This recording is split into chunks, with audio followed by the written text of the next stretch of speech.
આજે 4 ઓગસ્ટ 2026 અને મંગળવારના દિવસે આજના ચિંતનમાં તમામ સંતો હરિભક્તોને મારા સાષ્ટાંગ પ્રણામ. જય સ્વામિનારાયણ. આજનું ચિંતન નંદ સંતોના કીર્તનો, મર્મ અને રહસ્ય. અક્ષરના વાસી વાલો આવ્યા અવની પર. અવની પર આવી વાલે સત્સંગ સ્થાપ્યો. હરિજનોને કોલ કલ્યાણનો આપ્યો રાજ. અક્ષરના વાસી વાલો આવ્યા અવની પર.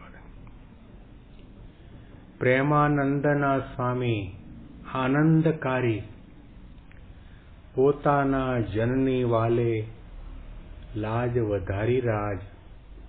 અક્ષરના વાસી વાલો આવ્યા અવની પર. આ પદની છેલ્લી પંક્તિ, આ પદના રચયિતા પ્રેમાનંદ સ્વામી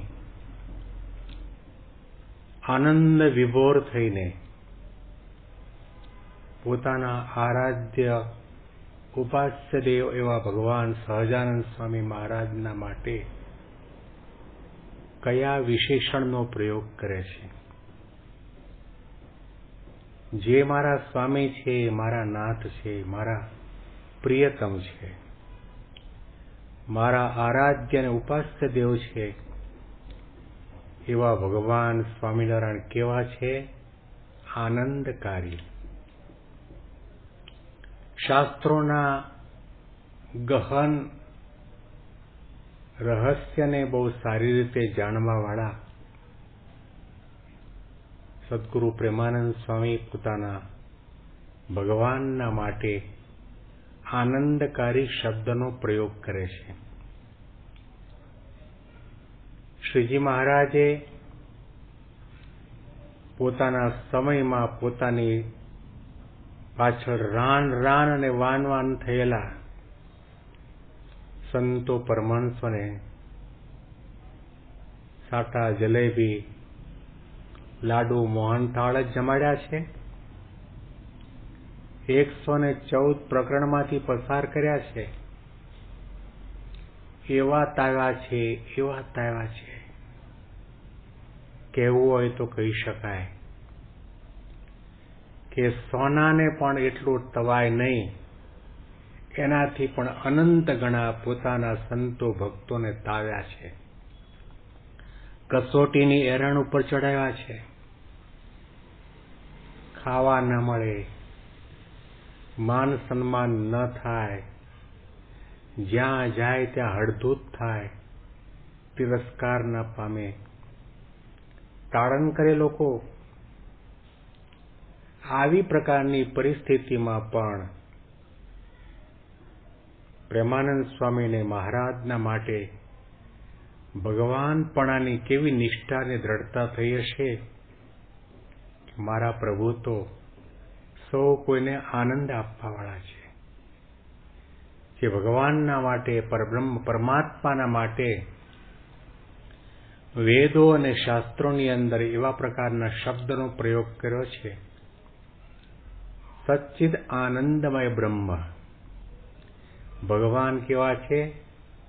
ચૈતન્ય તત્વ છે, દિવ્ય છે, અલૌકિક છે, સાકાર છે, સત્ય છે, ત્રિકાલાબાધિત એમનું અસ્તિત્વ છે અને આનંદમય છે. એમના દર્શન કરો આનંદ આવે, એમની વાણી સાંભળો આનંદ આવે, એમના ચરિત્રોનું ગાન કરો આનંદ આવે, એમની આજ્ઞા પાળો એમાં આનંદ આવે, એમનું ભજન કરો એમાં આનંદ આવે, એમનું ધ્યાન અને માનસી પૂજા કરો એમાં પણ આનંદ આવે. આનંદ એટલે જ્યાં આગળ જાગ્રત, સ્વપ્ન કે સુષુપ્તિ અવસ્થામાં પણ એક ક્ષણના માટે દુઃખનો લેશ પણ નહીં, એવી પ્રકારનો આનંદ, જ્યાં માયા નહીં, પ્રપંચ નહીં, મારું તારું વેરઝેરની ભાવના નહીં, અખંડ અખંડ આનંદની અંદર આપણને ગરકાવ કરે એવા ભગવાન સહજાનંદ સ્વામી, પ્રેમાનંદના સ્વામી આનંદકારી, પ્રેમાનંદના સ્વામી આનંદકારી, પોતાના જનની વાલે, પોતાના જનની વાલે લાજવધારી રાજ, અક્ષરના વાસી વાલો આવ્યા અવની પર. આનંદ ઘન મૂર્તિ એવા સહજાનંદ સ્વામી મહારાજે પોતાના યોગમાં જે કોઈ આવ્યા, એ બાઈ હોય, ભાઈ હોય, રાજા હોય, રંગ હોય, જળ કે ચૈતન્ય તત્વ હોય, એનો મહિમા વધારી દીધો, એને અમર બનાવી દીધા. કોઈ પણ જ્ઞાતિમાં એનો જન્મ હોય, ગરીબ અવસ્થામાં હોય, નિશાળનું પગથિયું પણ ચડ્યો ના હોય, લખતા વાંચતા ના આવડતું હોય, વેદો ઉપનિષદોનો અભ્યાસ પણ ન કર્યો હોય, એવા સગરામ ભક્ત જે લીમલી ગામના વતની આજે 200 વર્ષ પછી પણ એ ભગવાન સહજાનંદ સ્વામી મહારાજના યોગમાં આવ્યા, એમના ભક્ત થયા, એમના ઉપાસક થયા, એમના શરણમાં ગયા, તો એ પૂજ્ય, પરમ પૂજ્ય ભક્તરાજ સગરામ ભક્તને આજે સૌ કોઈ આનંદ વિભોર થઈને યાદ કરે છે. અને 100 એકરની અંદર પસરાયેલા અક્ષરધામ દિલ્હીના પ્રદર્શનમાં પણ સગરામ ભક્ત આજે સૌ કોઈને દર્શન આપે છે.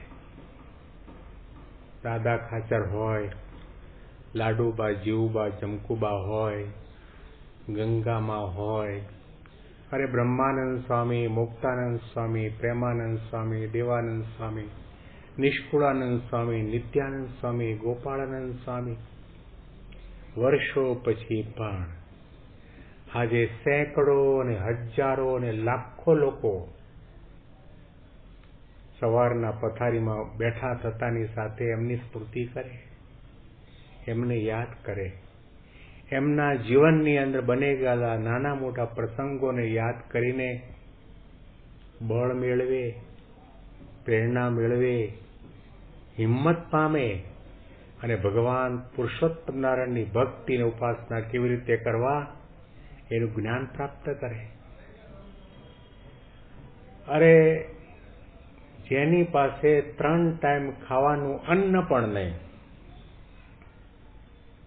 ફાટેલા તૂટેલા કપડા, વૃદ્ધ અવસ્થા, લાકડીના ટેકે ચાલતો બ્રાહ્મણ, દુબળી ભટ્ટ, જેણે માત્ર 13 દોકડા ગઢડામાં ગોપીનાથજીના મંદિરના બાંધકામની અંદર સેવા તરીકે આપ્યા, એને પણ મહારાજે અમર બનાવ્યા છે, એની લાજ વધારી છે. અને એના જીવનના પ્રસંગોમાંથી આજે સૌ કોઈ પ્રેરણા મેળવે છે. ભગવાનનું ભજન કેવી રીતે કરવું, ભગવાનને દાનમાં કઈ રીતે, કયા ભાવથી, કેટલા ઉત્સાહ અને ઉમંગથી, કેટલા મહિમાથી દાન કરવું, એની રીતિ નીતિ પ્રણાલિકા આવા ભક્તના જીવનની અંદરથી આપણને સૌને જાણવા મળે છે. મહારાજના યોગની અંદર જે કોઈ આવ્યા એને અમર બનાવ્યા છે. વર્ષો પછી પણ કહી શકાય કે આ પૃથ્વીનો તળ રે અને જ્યાં સુધી આ પૃથ્વી ઉપર સૂર્ય અને ચંદ્ર તપે છે ત્યાં સુધી કરોડો અબજો મનુષ્યો આ તમામ સંતો ભક્તોને યાદ કરવાના એ ગયા નથી. આજે પણ આપણી વચ્ચે જીવંત છે. પ્રેમાનંદ સ્વામી ગયા, આનંદ વિભોર થઈને ગાય છે. પોતાના જનની વાલે લાજવ ધારી રાજ, અક્ષરના વાસી વાલો આવ્યા અવની પર. આ પંક્તિ ઉપર વિશેષ ચિંતન આપણે આવતીકાલના ચિંતનમાં સાંભળીશું. બેંગ્લોરથી પ્રેમ શાસ્ત્રીના તમામ સંતો હરિભક્તોને સાષ્ટાંગ પ્રણામ. જય સ્વામિનારાયણ.